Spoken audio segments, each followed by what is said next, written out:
இருளின் மழையாக அருளின் அருண் மயூராவின் கைகளை திடமாக பிடித்திருந்தான். அவள் கண்கள் இன்னும் புதிராகத்தான் இருந்தன. என்னை நம்புகிறாயா? மெதுவாக கேட்டாள். அவனுக்கு பதில் சொல்ல முடியவில்லை. ஆனால் அவளது கண்களில் உறுதியான பதிலை கண்டுவிட்டான். என்னை பின்தொடர்ந்தால் உனக்கு மறைந்த உண்மைகள் தெரிய வரும். ஆனால் ஒரு விஷயம்.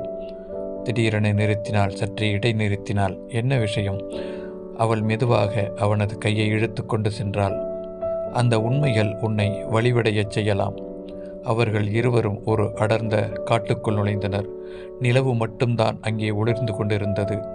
மரங்களில் இருந்த பனித்துளிகள் அங்கே அவர்கள் நடப்பதற்கு பாதையாக கொண்டிருந்தது. ஒருபுறம் அது மின்னிக் கொண்டிருந்தது. பனித்துளிகள் அவனது பாதங்கள் ஒவ்வொரு தடத்திலும் மண்ணில் ஒரு மறைமுக மந்திரத்தை பதித்தது போல் இருந்தது.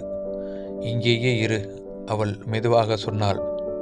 அவள் அருகில் சென்று நிற்க மழை திடீரென பெய்ய ஆரம்பித்தது. அருண் மழையில் நனைந்தான். ஆனால்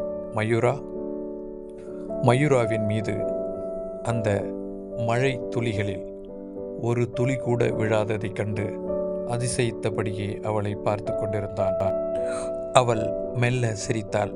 அந்த சிரிப்பில் கூட மழையையும் தாண்டிய ஒரு உஷ்ண காற்று. அவளது மூச்சு இவனது முகத்தில் நன்றாக பட்டு தெரித்தது. அந்த மழை துளியிலும் பனி துளியிலும் மீறி அந்த மூச்சுக்காற்று அவனை ஊடுருவியது. அவன் கண்கள் அவளை நோக்கின. அவள் அவனை இன்னும் அருகிலிருந்து சற்று நிமிர்ந்து அண்ணாந்தபடியே அவனது முகத்தை உற்று பார்த்து கொண்டிருந்தாள். எத்தனை நேரம் அவர்கள் இருவரும் அப்படி பார்த்திருப்பார்கள் என்று அவர்கள் இருவருக்கு மட்டுமே தெரிந்திருக்கும். மழையில் நனைந்து